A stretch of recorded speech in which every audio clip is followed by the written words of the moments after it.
My fiancé, Vincent, secretly sponsored a little girl without telling me. While driving past her school, I saw the girl timidly tugging on a teenager's faded sleeve, calling him Simon. This teenager was rather striking, handsome, and elegant, like a young birch tree. I said, "Bring him over." I lifted my chin and said softly, "I don't want anything, just thought I'd sponsor someone too." The family's butler, Charles, is always efficient. Simon, whom Judy referred to, soon stood before me. When he arrived, I was going through his file. Simon. Good looks, even his ID photo was exceptional. In terms of appearance, he could outshine the current popular celebrity whose posters are everywhere. But he didn't look too good now, physically exhausted, with a subtle hint of fatigue. I figured he was in some kind of trouble. Simon was orphaned, poor, and had only a grandmother, recently diagnosed with middle to late-stage liver cancer, lying in a hospital. He's always excelled academically, working part-time to support the household, and got into a university as the top student. People who knew him only had praise, and his resume was impeccable. Judy is his neighbor and childhood friend. But it's clear she has feelings for him. It's no surprise Vincent was so upset about it. Vincent is usually calm and indifferent. I've never seen him react so intensely, but lately, he seemed distracted and gloomy. I overheard him on the phone before entering his office yesterday.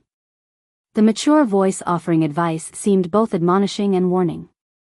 He said, "Judy, exams are soon, focus on your studies. Be mindful of your interactions with classmates. You never truly know someone." His usual cool tone couldn't hide the jealousy burning beneath. I paused my hand before knocking. I had an aunt make soup for dinner together, but suddenly I lost interest. These years, Vincent's indifference was obvious. Any greeting was purely formal. He didn't care who I was with or what I was doing. But he was like that with everyone. Until I found out he sponsored a student. Vincent isn't charitable by nature. Yet he planted a whole garden for her, took her out to sea for the sunrise, strolled through city corners, and spent lavishly on an exchange program slot. He even got jealous like a young, inexperienced boy. People mocked him for hiding a beauty away. At first, I was annoyed, then considered ending things. After all, we've been together for years. Emily, Charles frowned, hesitant, about Vincent sponsoring that girl. Charles was the butler arranged specially for me by the family, loyal but not overly conventional. Sometimes his ways were not exactly upright. His look suggested he'd handle Judy, the stumbling block. "No need," I interrupted him. "Forget it. A big fuss is pointless, it'd make me look like a resentful wife. I wasn't going to air this out in public. He wanted to keep it hidden, what's the point of me uncovering the truth? Throw evidence in his face to force him to admit? He might choose me eventually, as he did in the past. Anna is a tall, unreachable tree, and her only daughter, Emily, is an eccentric invalid. I'm a coveted prize everyone wants. Or you could say, I'm like a soon-to-rot morsel, even with the stench, vultures circle eagerly to pick at me. I'm a meticulously selected object for marriage, pursued despite grudges. No matter how reluctant Vincent is, he'll maintain this superficial relationship. Just like before, when I'd unexpectedly lash out, he'd calmly watch me. Then, when my anger subsided, he'd gift me something, a way of apologizing. Gifts probably chosen by his assistant, sometimes a bag, sometimes jewelry, not particularly thoughtful. I didn't need anything extra, and my anger would dissipate easily. Everyone said I loved him, adored him. I never denied it because that's how I felt too. But now, considering these possibilities made me a little nauseous. It suddenly seemed disgusting. There was never this feeling before. The glass reflected my pale, bloodless face. I stared at my own reflection, lost in thought. Seeing I had nothing to say, Charles remained silent, wheeling me away. I'm not in the best health, can't walk properly. Not fully unable, just too weak to stand for long. Yet Simon didn't look at me with pity or surprise like others while sitting in my wheelchair. He didn't even glance at my legs, just lowered his gaze, appearing gentle and reserved. Charles discussed the sponsorship details with Simon, extraordinarily generous terms, enough to secure his family financially if he met my conditions. His fingers curled slightly. Fate's gifts come at a price. He must have known, nothing comes free. Charles, thorough as ever, addressed his concerns, saying Simon was randomly chosen for a charitable program.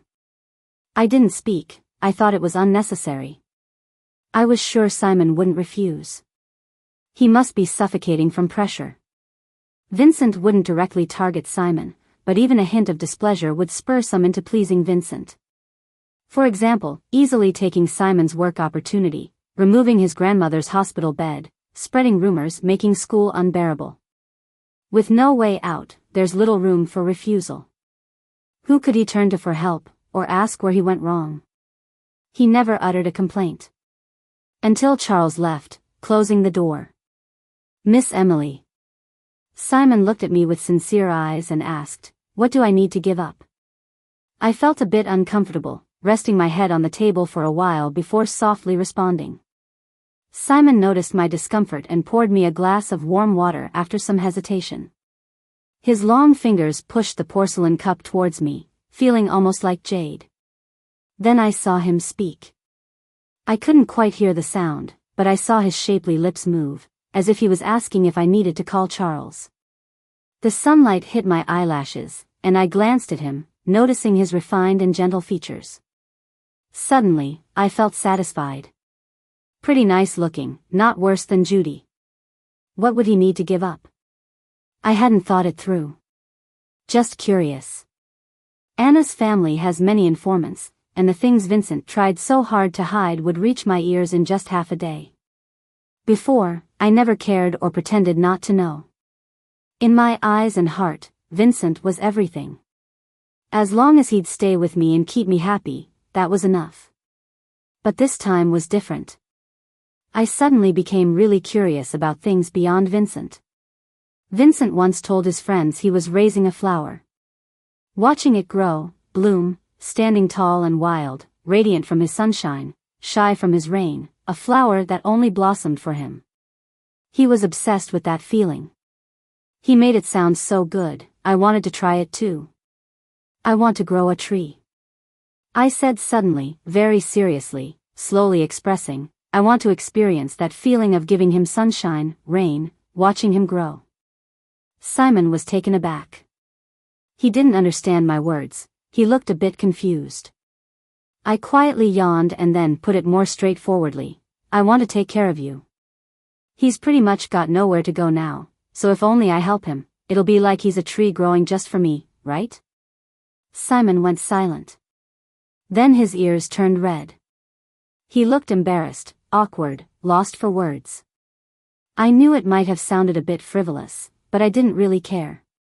He probably felt humiliated. Yet somehow, when he looked at me, his expression remained gentle with a hint of helplessness, softening the distant aloofness. He even crouched down to fix the blanket that slipped from my knee and dusted it off.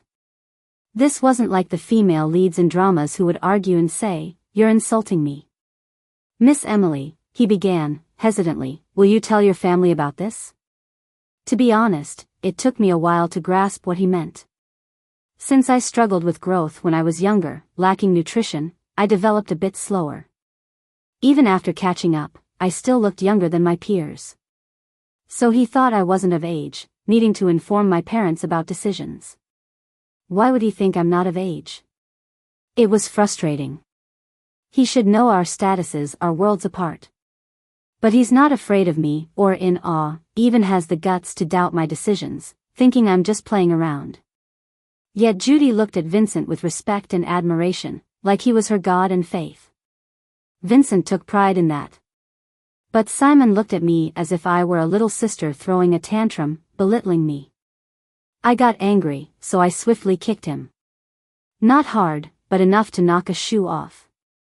I used to enjoy throwing fits. Vincent would usually turn and walk away when I did, and others would avoid me. But Simon didn't dodge.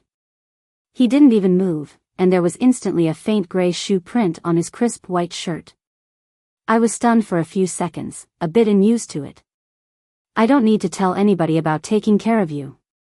A moment later, I pulled my leg back and said slowly, so you'll have to listen to me, come when called.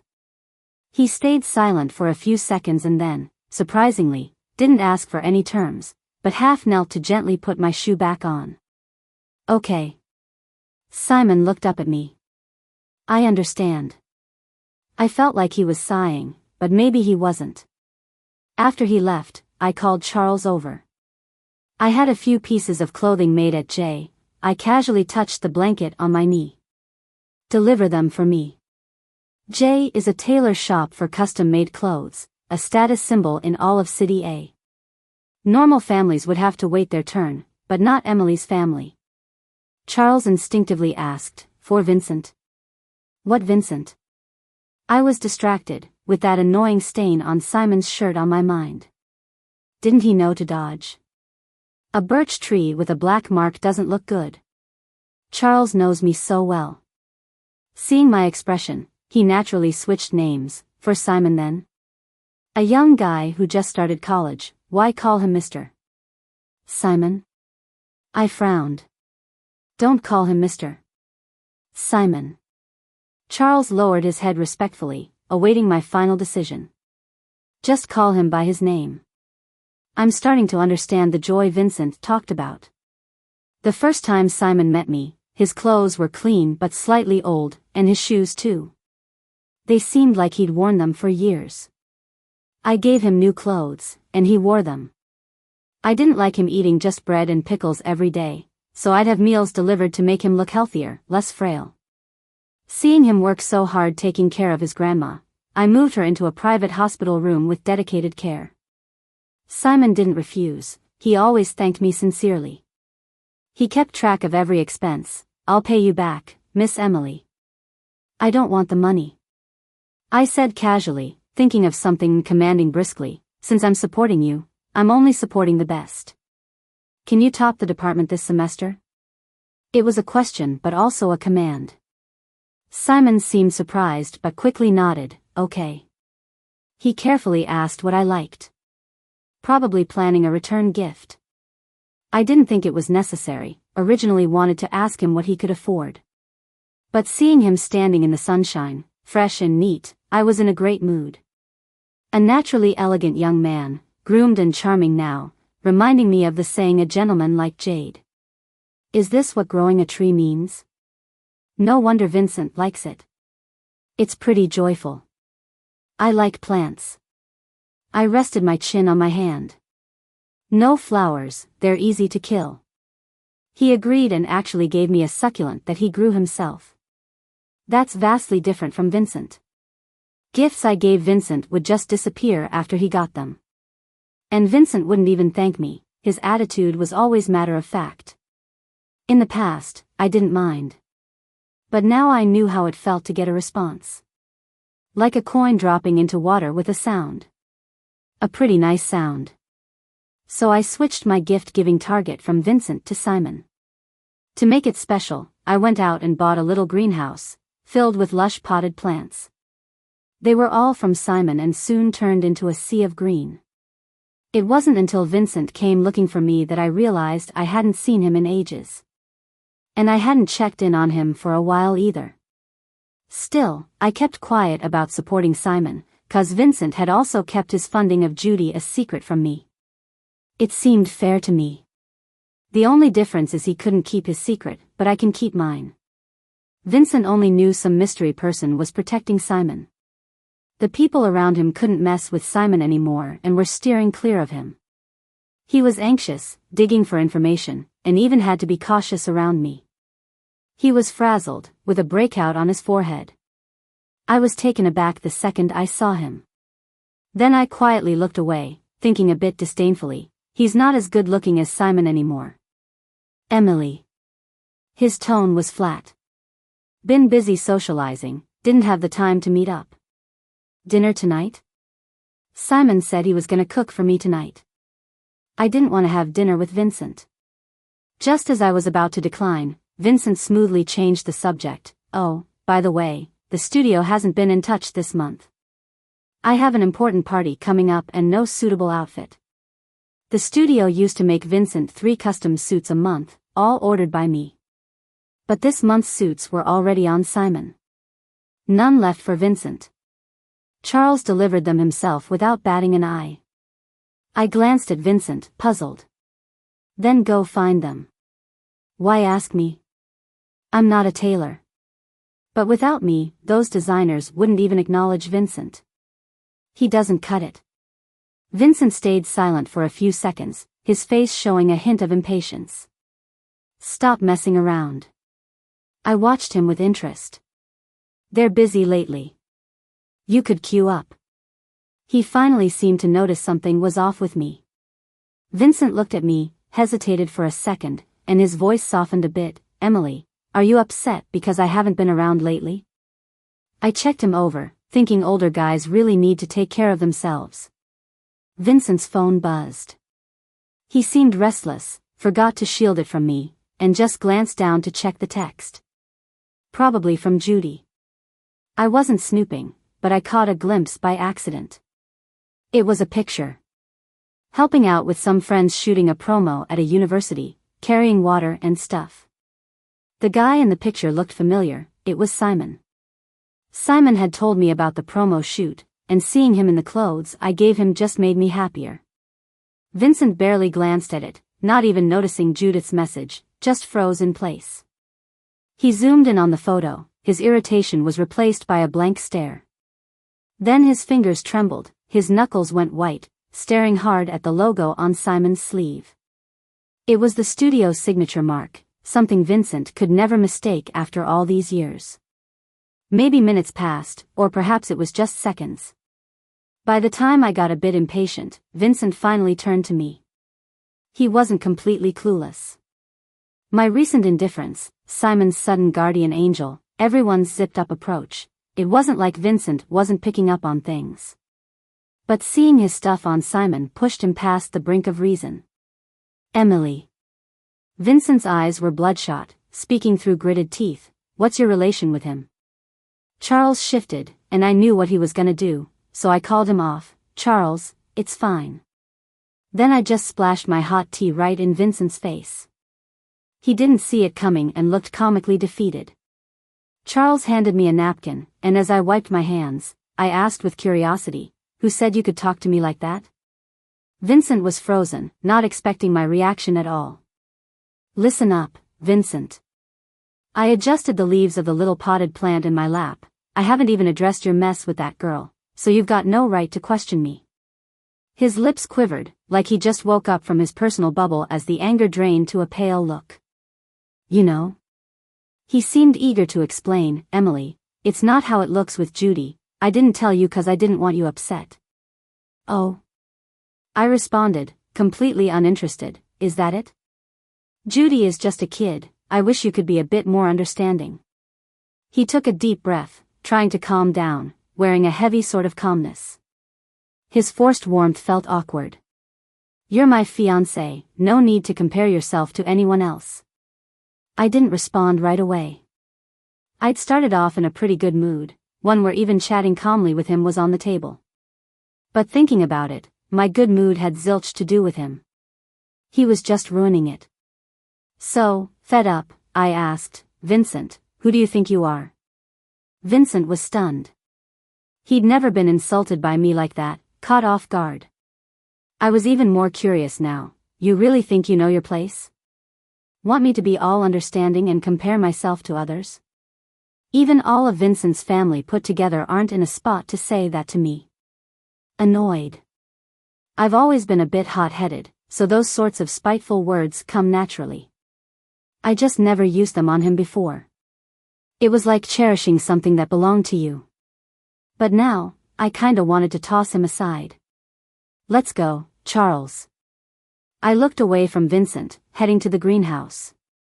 Charles was ready to push my wheelchair and take me away. I see, you're jealous, trying to get back at me with that guy?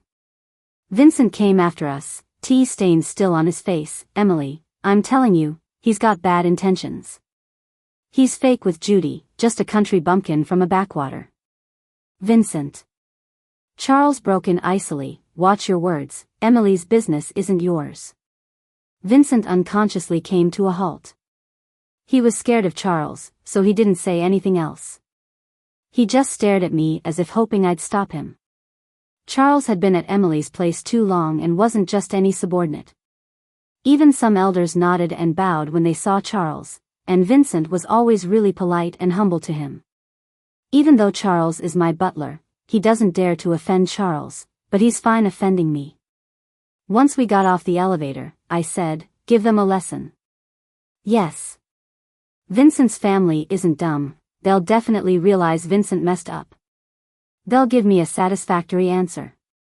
That's better than having Charles just beat him up.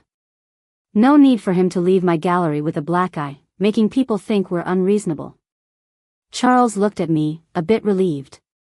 Miss Emily has grown up. Even my dad, all the way overseas, called to praise me after he heard about it. That kid dared to speak rudely to you, he needed a lesson. He first scolded Vincent and then asked me, but why were you so tough this time? Getting punched by Charles is no big deal, once it's healed, it's over.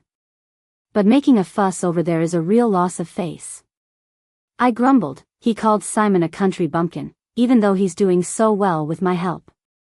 My dad was puzzled, what? Charles isn't reporting everything to him, and sponsoring a poor student isn't a big deal, so he doesn't know what I've been up to lately. But we often have heart-to-heart talks. I'll tell you when you come back, I said, not explaining much, just thinking Vincent is blind. I've got an apartment outside Simon's school. I've registered his fingerprint, but he generally only comes over when I call him. Sometimes when the library's full and he needs a study spot, he asks me first. I found it odd, if I registered your fingerprint, it means you can come anytime. Why ask each time? Simon said it's my place, and if I'm inside, it would be rude to come over without saying anything. I don't like people who over-philosophize, but he's like a little tree I've nurtured. He speaks nicely and gently. I just let him be. The apartment is regularly cleaned, and no one stays overnight, so it's usually spotless. But the kitchen's obviously used a lot. Ever since I first said Simon's cooking was good, he often comes to cook for me. The stove lights up, and I hear chopping sounds. Before dinner, Simon handed me a fruit plate. The melon was freshly cut, fragrant and sweet. The grapes were peeled, showing their crystal clear flesh, and even the white threads in the orange slices were carefully removed. My good mood, disturbed by Vincent, returned. I stuck a piece of melon with my fork, come over. What's up? He asked, wiping water from his hands, are you hungry? I'll be quick. I held the melon to his mouth. Simon instinctively bit it, then froze.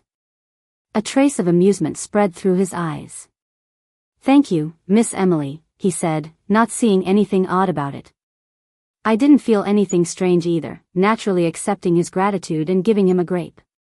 When he went to the kitchen, I focused on enjoying the pre-dinner fruit. Sweet.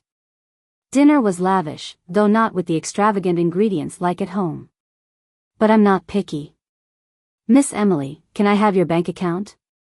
Simon suddenly asked over dinner. Before I could respond, he confessed, there's payment for the promo photos, and I want to transfer it to you. I looked at him, do you think I'm poorer than you?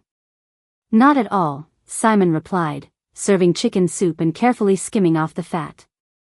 I'm eating, living, and using your stuff. Since I haven't spent any money, I should give you what I earn so you can use it for me. He's got a way with words.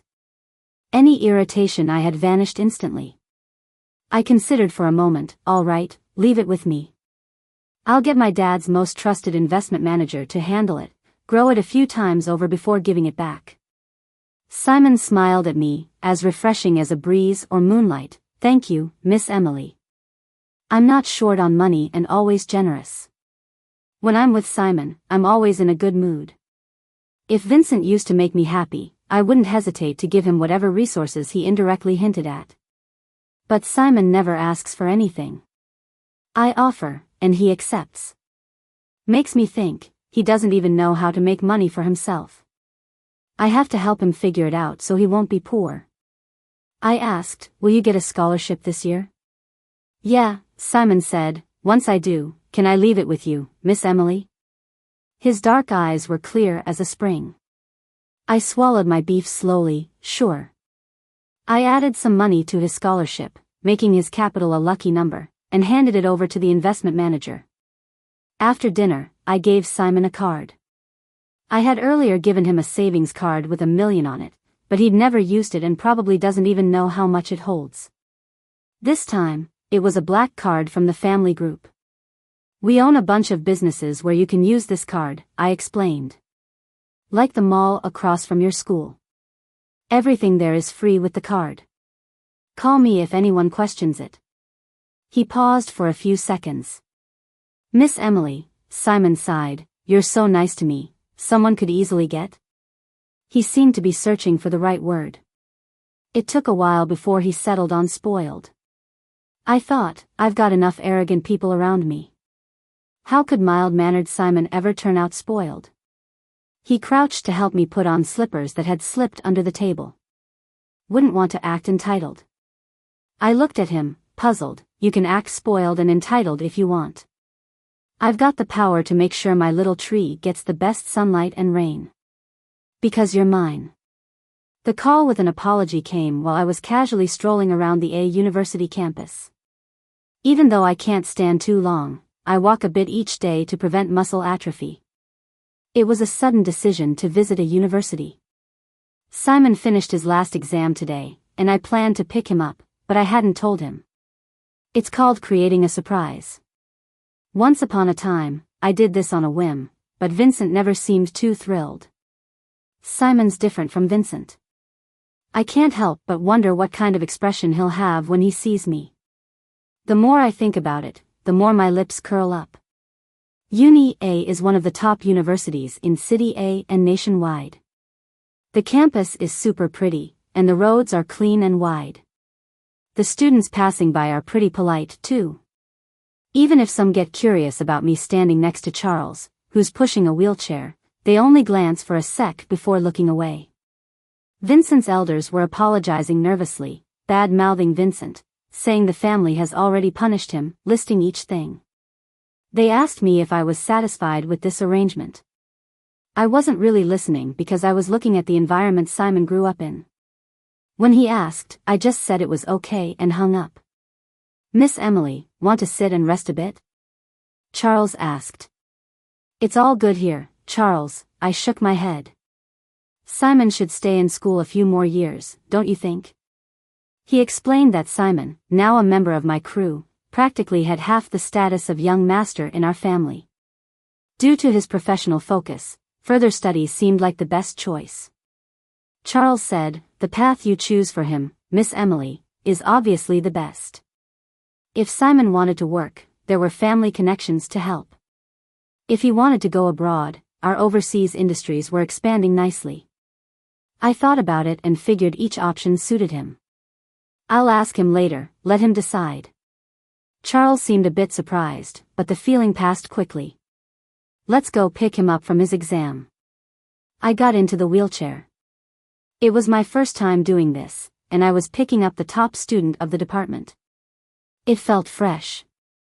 Just as we were nearing the exam hall, I suddenly saw a familiar figure with a backpack hurrying out of the building.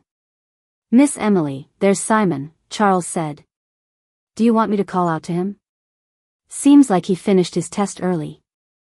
I thought about it and felt a bit mischievous. No need, let's just follow him. I wanted to sneak up and give him a scare. Charles didn't say anything, just followed him with me. Simon seemed to have a clear destination, but the more we walked, the more confused I got. Charles, that's the experimental field of the agro department, right? Agriculture doesn't relate to Simon's materials science major at all. I was puzzled until someone called his name. Simon, a dusty-faced guy, came out from a field. You're showing up more than me here. Even my professor asked if you're thinking of joining us. He was loud, but I couldn't hear Simon's reply. Just saw the guy laugh. If it wasn't for your smooth talk, I wouldn't bother teaching you. Anyway, your little tomatoes are fine. Seriously, does your family run a gardening store or something, growing random things every day? Simon seemed to remember something and gave a faint smile. The sunlight was warm, gently cloaking his handsome profile. I paused. I knew Simon was busy. When I asked him for a plant, it was just a casual comment. Maybe the first succulent was personally grown by him, but the second, third, I never interrogated where they came from. I figured he bought them. But I didn't mind. I'm nice to people when I feel like it, and what I give doesn't really matter to me. So, getting something in return isn't important. But coming to the AG school for knowledge, putting hands in the soil to see those seeds sprout, gifting me a sea of green all in an understated, unspoken act. Is this really something trivial to Simon? It felt like my heart was pricked. Not painful, just ticklish and tingly, emotions trickling out. I lowered my eyes. Let's go, Charles, let's not let him see us. On our way back, Charles took a call. Anna asked if I had any specific requests for my birthday party this year. My birthday is essentially a big commercial event annually. My family plans way in advance. Since I used to not be in great health and heard some nasty comments, my family couldn't bear the small stuff and wanted to clearly declare Emily is the sole heir. Of course, Vincent's family would attend. Vincent showing up as my partner at this time meant our strained relationship was on the mend, the past was brushed off. It's an unwritten rule among big families. And yeah, my engagement with him came when I was interested. He's behaved decent enough lately, and I've cooled down, so I should throw him a bone. But I don't feel like it anymore. Charles, I said, I don't want Vincent as my partner this year. Charles kept his poker face. I want Simon. There was a momentary crack in Charles's composure. He seemed like he wanted to ask me something, hesitating. Are you sure? I'd given Simon money and resources, which was easy. I could support countless Simons. But if Simon shows up at my party as my partner, it's clear what it means. It means my fondness for him beats the norm. I want to pull him into my world, carve a space for him, and openly protect him. He'd carry my family's seal, making anyone think twice before messing with him. Raising a struggling student is no biggie, but raising and nurturing is something else entirely. I stayed silent. In the greenhouse, everything was still.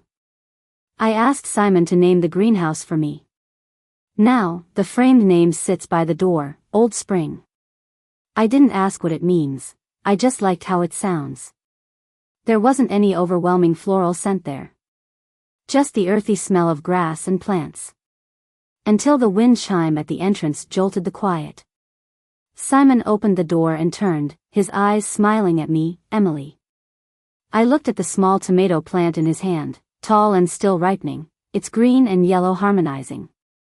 He carefully put it down, speaking casually, in a bit, they'll be ready to pick. I looked at him, but I like strawberries. He said without a second thought, I'll bring you strawberries next time. I stood up from the wheelchair. His eyes panicked, and he rushed to catch me as I stumbled into his arms. Simon's body stiffened a bit. His hands hovered in the air, unsure where to place them, and finally, they gently rested on my shoulders. He knows I like to stay clean and didn't want to dirty my clothes when I stood up, so he must have showered before coming. His body wash is the one I bought, my favorite brand, and it smells great. Simon, I said, I want to invite you to my birthday party. He didn't respond at first. You come as my date. Through the clothes, I heard his heartbeat, all out of order. But, his voice was dry, I have nothing, it would embarrass you. I looked up and frowned, anyone who dares to say something, I'll kick them out. I actually wanted to say more, but I couldn't. Like how I think Simon is the best little tree, and I can't wait for everyone to see him. To see how he's so smart and talented, like a tall white birch. I want to hear others recognize him, praise him, envy him. Let me feel proud too. This impulse has been there for a long time and exploded today. I suddenly wanted to announce it to the world. But I looked into his eyes and only managed to say, "You won't embarrass me." "Okay." After a long while, he finally spoke. "Are you here willingly or are you being forced?" I was desperate to know as I looked at him. I used to not care if people did things willingly or not. Just say yes, right? But now, I really care about what Simon thinks. He lowered his eyes at me, showing a bit of helplessness. "Miss, you know I can't refuse you." That's not the answer I wanted. I was bothered for days, not knowing why I was upset. He had said yes, after all. Couldn't figure it out, and I didn't want to see him. Vincent suddenly called me. He sounded so tired on the phone, but so gentle. "Emily, I want to see you." He came at the right time. I was in a bad mood with nowhere to vent. Really needed someone to yell at. So when he sent me an address, I went straight there. It was a coffee shop. Vincent had become quite thin, looked a bit balding underneath his exhaustion. I glanced at him and looked away. He looked so bad, I almost wanted to splash him with something. Vincent seemed to understand his situation, his arrogance gone. He reminisced, "Emily, remember when we used to play on the carousel as kids?" Me, I don't remember. I've been to too many amusement parks, my family even built a few for me, so no, I don't remember. Vincent's face tensed as he began recalling bits and pieces. Some stuff I remembered, some I didn't. We knew each other since we were kids. Back then, no one wanted to play with me. First, I wasn't in great health, and they were told by their parents not to jostle me. Second, everyone suspected the He family would have another healthy heir, which made things awkward for me. Vincent was different, he was willing to play with me. Because he had a low status in his family, with many siblings hoping he'd mess up. They didn't bother warning him about these things. As I grew up, my family's affection and importance towards me never changed. That so-called healthy heir never showed up. Everyone started noticing, wanting to flatter me. But by then, it was only Vincent by my side. In the beginning, he was really cautious until he got a lot of benefits through me. His status in the family rose, his self-view grew, and he gradually forgot who brought him these changes. I figured I liked him, because I genuinely thought of him as my own. He became more handsome and talented, while I had a terrible temper, yet made exceptions for him. I even gave him a marriage contract at his request. His family agreed readily. After all, they had lots of kids, and they agreed Vincent could marry into our family. Nobody mocked him, just envied. Our family doesn't have a tradition of marrying our daughters out. My dad married into my mom's family. Though a date wasn't set, Vincent smoothly used the open engagement to his advantage. Everyone in the circle thought I was deeply in love with him. He probably thought the same. But now he suddenly realized everything he wanted was begged for. I could take it away anytime, leaving him with nothing. "Emily, I've often wondered if we wouldn't be like this if he hadn't shown up." I scooped some tiramisu. Too sweet. Not as delicious as the ones Simon makes. Vincent asked, after all these years, "Can't you forgive me just this once?" I didn't even lift an eyelid. "I think you're right, gardening is a joy. Planting trees is even more delightful." Realizing what I was implying, Vincent's face turned ghostly white. He spoke, his tone finally turning. His face full of jealousy and malice, gritted his teeth, and said, "I made mistakes, and he's made none? Emily, maybe you should see what Simon's been up to when you're not looking." He finally revealed his real purpose, ending the long talk, pointing out the window with unusual ease. I turned my head to look, my movements paused. Familiar face standing at the convenience store across the street. Judy was standing next to Simon, looking up and saying something to him. I couldn't really make out their expressions. All I saw was they were talking, and suddenly Judy reached out and hugged him. "Did you see that, Emily?" Vincent said eagerly. "They're secretly meeting. He's betraying you." He didn't finish his sentence. I smashed the ceramic cup in my hand right into his face. Vincent had a scratch on his face and stood there, stunned, just staring at me. I hadn't really been aggressive with him before. My stomach was churning, nasty words were swirling in my mouth, but somehow, I just lost the urge to lash out. I only wanted to kick this noise out of my world. Get out, I said coldly. I've never been one to bottle up my anger. Simon had been messaging me for days. I'd been giving half-hearted replies and didn't want to meet him. That was, until today. Come over. 2 simple words, the mood completely cold. I wasn't exactly clueless. I knew Simon didn't actually like Judy. In fact, since they grew up and became aware of gender, he deliberately kept a distance from her. Where they met today was a busy place, full of people and cars, not a secret date spot. He was standing far from her. Judy hugged him, and he seemed confused for a second, then immediately pushed her away. Honestly, this wasn't even on the same level as Vincent secretly funding Judy. I've never really had any extra feelings about Judy. Whether Vincent was secretly helping her or she liked Simon, I didn't care. Charles once said dealing with Judy was basically about sending her far away, completely cutting off from Vincent. I thought it was unnecessary.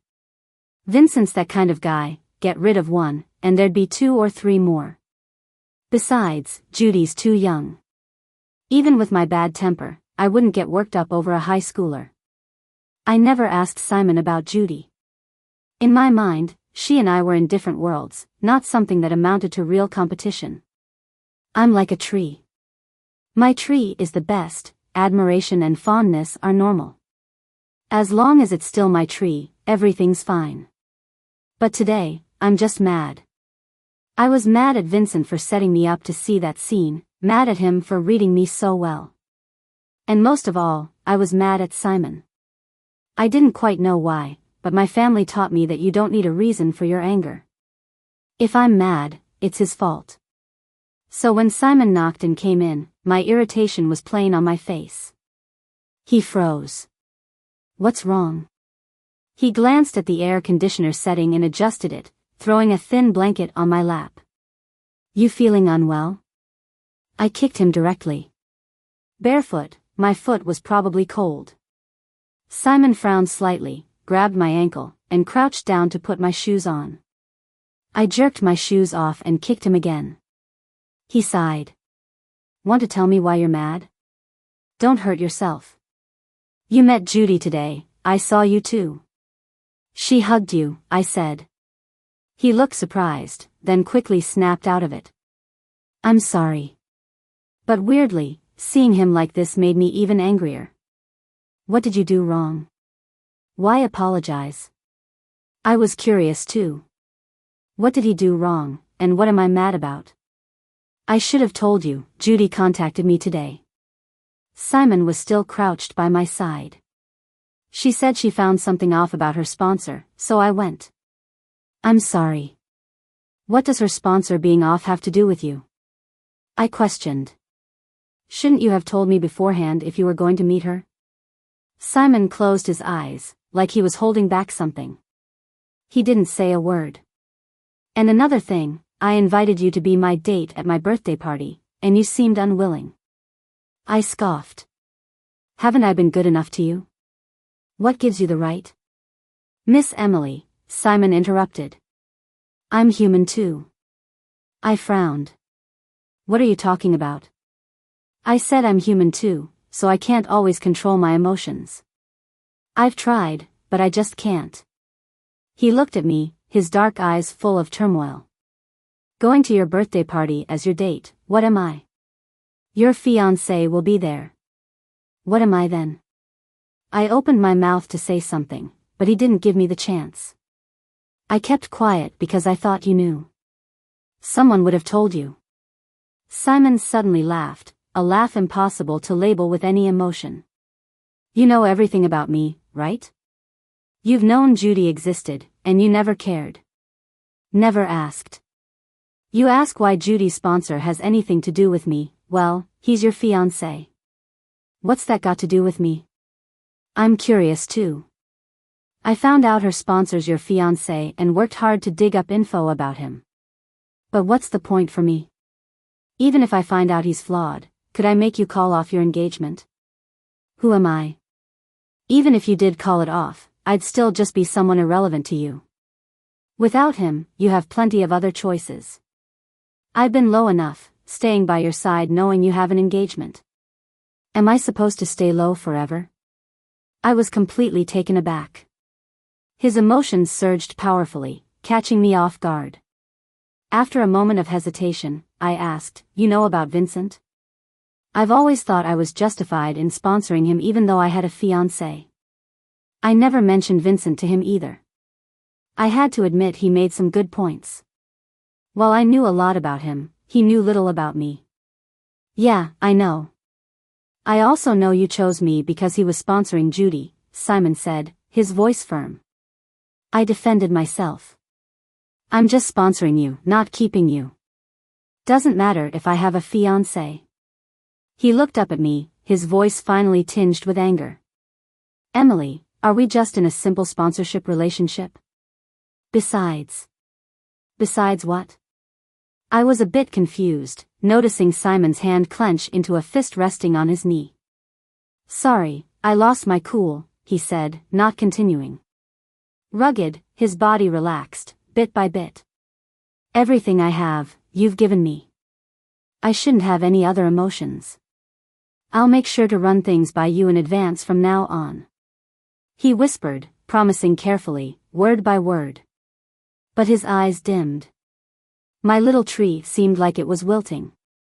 I was quiet for a few seconds, then reached out and pulled him by the collar. Don't ruin my reputation, I said. All I wanted was to plant trees. Noses almost touching, I could hear our breaths. As for Vincent, I'll call off the engagement with him. It's got nothing to do with you. I've thought it over a long time ago. I didn't do it earlier because my family was still abroad. My tone was awkward, I never had people keeping tabs on you all the time. I did look at your details initially, but when you met with Judy, I really didn't know beforehand. It's frustrating. I've never needed to explain myself to anyone before. Not even Vincent. But Simon is my little tree. I'm willing to show him 100 times more patience than others. The most important thing is, my choice of you has nothing to do with anyone else. I clenched my hand. I just think you're good looking. Even if someone else's business is none of mine, I'd still hate the shame if Vincent did something to target a student with no backing. Even if I don't support him, I'll make sure someone protects him. Simon looked at me as if in disbelief. But his eyes brightened up. The wilting little tree came back to life. Except. I gave a soft hum, reached down a bit, no exceptions allowed. He grabbed my hand, his ears turning red. Emily. What? I said, didn't you say I was keeping you? I'm going to make it official. Maybe that's what outsiders think, but only I know that we haven't even kissed yet, and at most, just held hands. Still, Simon whispered, I chose this willingly. He cradled my face and gently kissed me. The day my parents returned from abroad, Charles pushed me to go meet them. My dad looked me over, pinched my arm, probably wanted to say I'd lost weight, but couldn't, so just muttered, you've finally gotten a bit better. My mom took off her sunglasses, we need to talk about Simon. They knew about Vincent and Judy but hadn't interfered. That's the rule in our family, they won't step in unless I ask, but they would always be my support. I can do whatever I want, and if I'm mad, I handle it myself. I briefed them on the situation and then casually said, I'm breaking the engagement with Vincent at my birthday party. That's handled well, my mom nodded, the decision to break the engagement is yours. Seems like Vincent really ticked you off, my dad remarked, and then shrugged off the irrelevance. As for Simon, you can invite him as your escort, but he has to meet me and Anna first. He ended by looking at my mom with a grin, right, Anna? Hard to watch. But my mom seemed pleased, we absolutely have to meet him. I found it odd, when I said I was getting engaged to Vincent, you didn't bother to check him out. Why Simon? It's not the same, my dad said. I know you well enough. Vincent is just a playful thing to you, a possession. You humor him and give him favors just for fun. There's no way he'd hurt you. If he did, you'd kick him out without a thought. And anyway, the engagement was just words without weight. But Simon, he's someone you hold dear. No, he's your tree. He sighed. I glared at my dad. He's not. What nonsense is he spouting? My mom patted my head. I know you like him. Giving him your heart means he might have the power to hurt you. So I need to see what kind of person he is. Fine. I didn't mind. Set a time and I'll have him come over. Anna is always decisive. That night, she summoned Simon over. I didn't even get a chance to warn Simon, and that was exactly her intention. She wanted to see his genuine reactions and demeanor regarding his relationship with me. She was obviously pleased with what she saw because she had his measurements taken for a matching suit for the party. My dad, who listened in, came to share. You've got good taste, just like your mother. Unable to eavesdrop, I wanted to ask what they talked about, but my dad just chuckled. Oh, nothing, you two are quite a pair. He wouldn't tell, so I asked Simon. Turned out Simon wouldn't tell me either. Fine, don't then. We were checking the sprouting strawberries at Old Spring. Simon looked at me. Emily. Do you like me? What do you think? I really like you, he said, so even if you didn't like me, it'd be all right. Oh, whatever. He's my little tree after all. No, even if. Our fingers intertwined, I kissed his cheek. I like you too. On the eve of my birthday party, Vincent somehow found my whereabouts and came to confront me. Emily, you invited me to your birthday. There's still a place for me in your heart, right? He rushed up, eyes burning with hope. I know it, you won't see me because you're still jealous. I've cut ties with Judy. I'll never do it again. Can't we just start over? Please. I let out a short laugh. Vincent, I said, I thought you'd learned your lesson by now. He mumbled, I really know I was wrong. It's Judy, she lured me, but nothing happened between us. Emily, please believe me, I'm still clean. He was nothing like the high and mighty Master Vincent of the past. I know nothing happened, I said wryly. If something did, you wouldn't be here now. Vincent clearly didn't understand that. He just sighed in relief and looked at me longingly, pouring his heart out. Emily, I've always loved you. I was just blinded by others' opinions. I didn't want them to call me a useless man living off a woman, so I kept my distance. But now I know, that doesn't matter. If we like each other, who cares what others think? Well, they weren't wrong. I yawned lazily and said, you're a guy who just mooches off women. Vincent stiffened for a moment, but he was grown up enough now. He could still bow his head and say, I know, but I'll manage to stand on my own and give you a good life someday. I found it odd. I was living a good life already. Depending on someone else might downgrade my lifestyle. Was he cursing me? Vincent was at a loss for words. He looked at my expression, hesitated, and asked, your partner? I squinted at him. He backed off, probably worried he wouldn't even get into my birthday party. So he lowered his head. I don't mind, after all, this is what I owe you. His tone was casually light, with a hint of hurt. I couldn't be bothered with him. Cursing him irritated me and hitting him didn't seem to work either. He'd been beaten several times but still clung on. In the past, I didn't think I treated him all that well. But looking at it now, maybe I was too good to him. That's why he clung to me like gum under a shoe. I used to not have regrets, letting him climb up.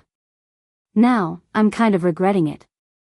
Charles nudged me away, and I suddenly asked, can Vincent's family handle their business if they can't even handle one person? He can't track me down. Vincent's family probably helped him find out.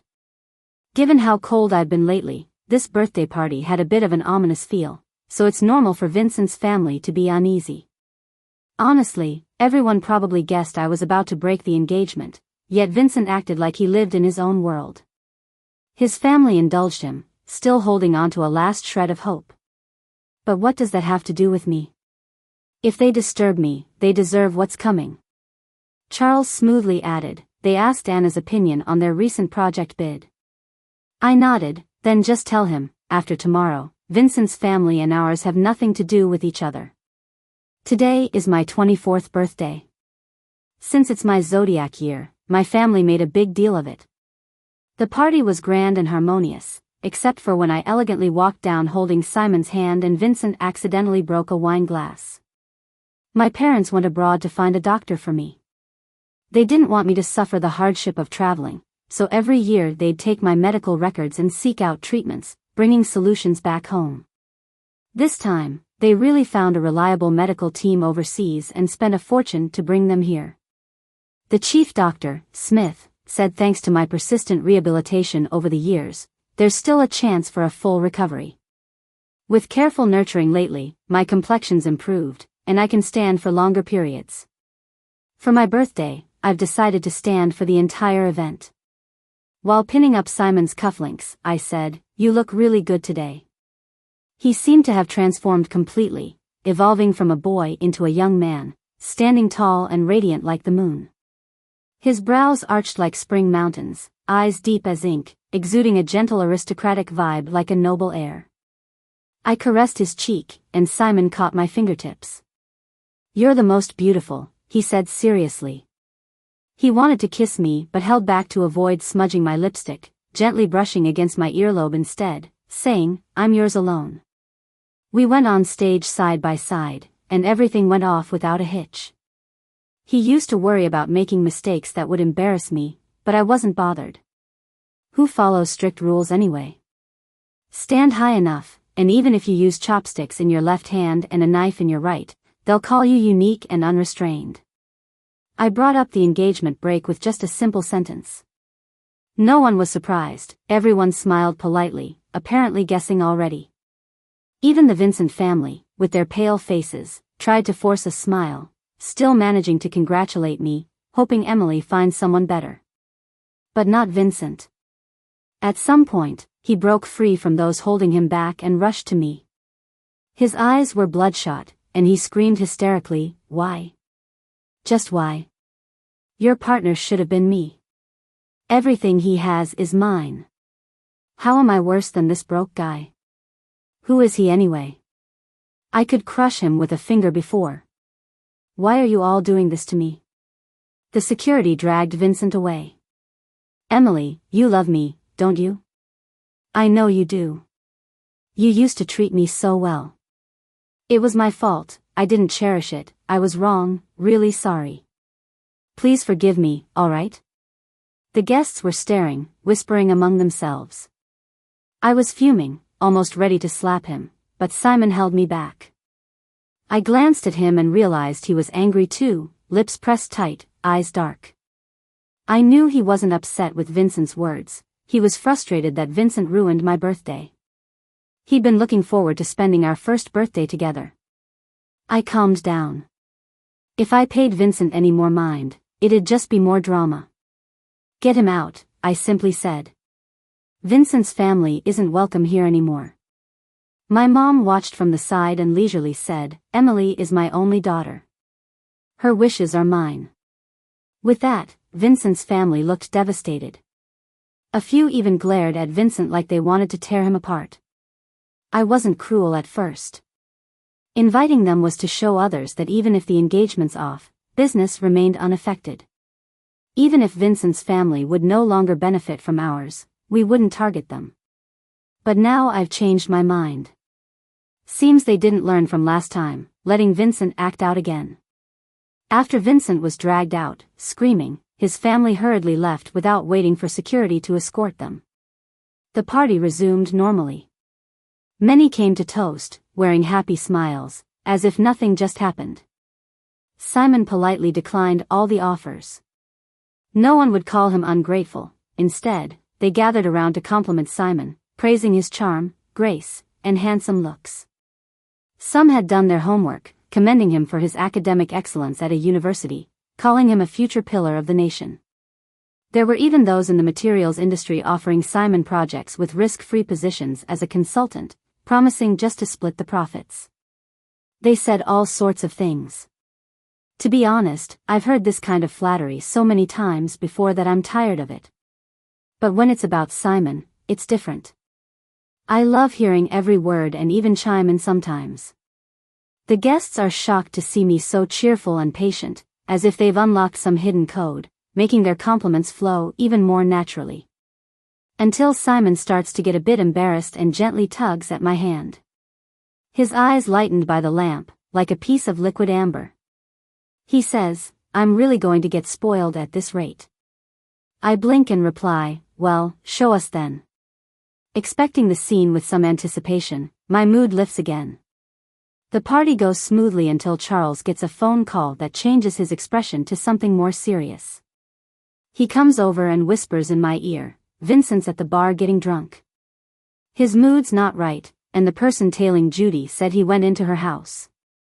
My face changes slightly. "Listen for any noise inside," I commanded briefly. "If something's off, go in and get Judy out." Then I glanced again at Simon beside me. He still doesn't know what's going on. Remembering the earlier comment about everyone acting the same way irritated me. "Forget it, I'll go myself. I've kept tabs on Judy ever since I heard Vincent on the phone with her. It's not anything else, just that I know she's underage. Even if she has nothing to do with me, I know older people have a natural advantage over young girls like her. Maybe she saw Vincent as a dependable elder. She wants a good life, so she accepted his support. There's nothing wrong with that. I know if she ever hinted at crossing the line even slightly, Vincent wouldn't have dared to make a big deal out of it for Simon's sake. Judy clearly doesn't like him, and Vincent never found the chance to do anything inappropriate with her. There was no physical contact. After all, he was my fiancé, he wouldn't dare be so bold. What I told Vincent that day was true. People should have boundaries.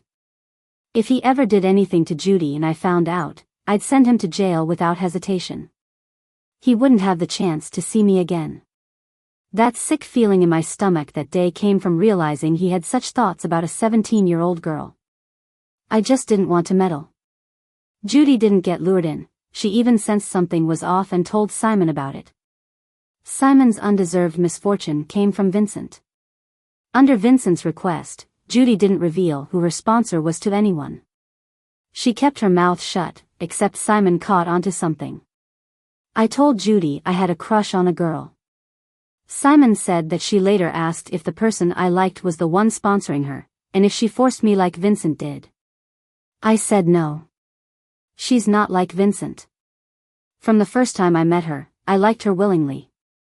But then Simon hesitated, and I advised Judy not to accept Vincent's support anymore.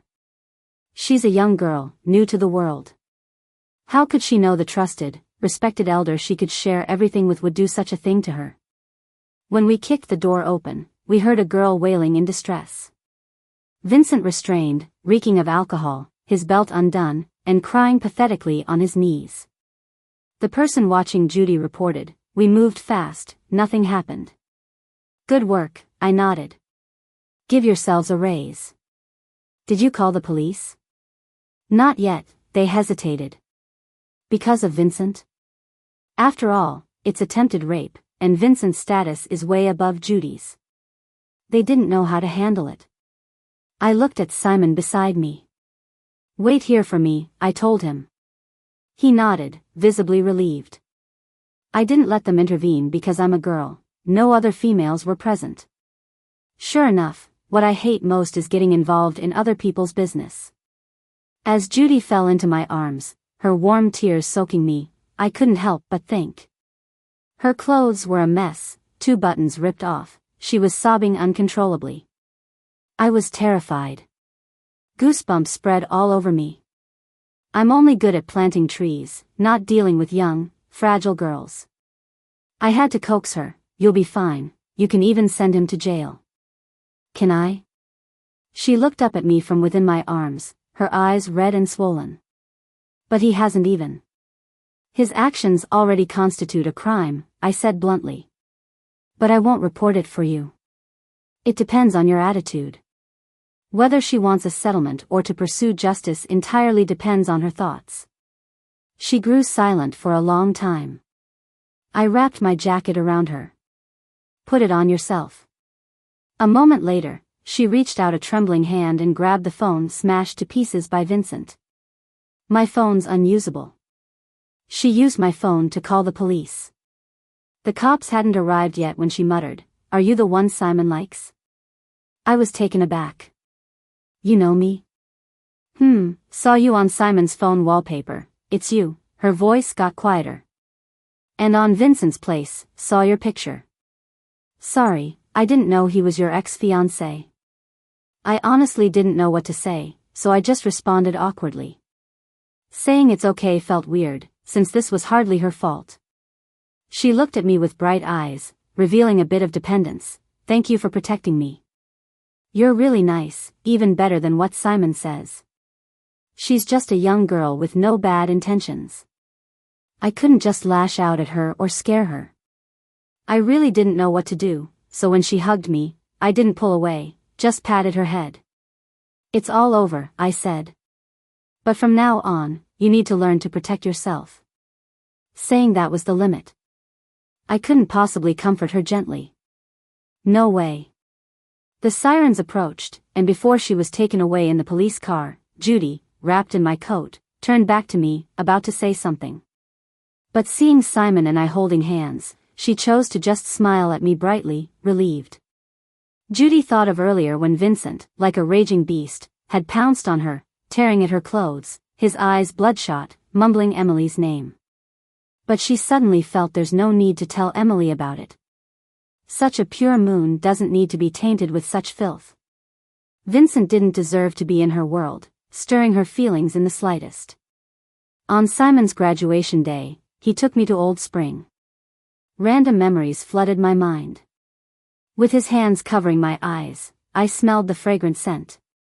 When he let go, I opened my eyes to see a tree draped in red ribbons. Its branches stretched gracefully. Each ribbon held a glass bottle filled with various gifts. The highest bottle was out of my reach. He had to carry me up to get it. At that moment, sensing something, I turned my head and found myself staring into those smiling, dark eyes. Inside the last glass bottle was a ring. Isn't it that you'd want to marry me? Become my wife? He was sincerely looking into my eyes. Emily, would you want me? Of course I wanted. I hugged his neck, kissed him. The cicadas started their song. Summer had arrived, but spring wouldn't end. Did you plant this tree yourself? I asked. Yeah. When? Not telling. I was so annoyed I bit him playfully. But he didn't avoid or stop me, laughing in the blooming spring like the boy I first met. It's my secret, dear Emily. In Old Spring, there was a secret about how he loved her long before she knew.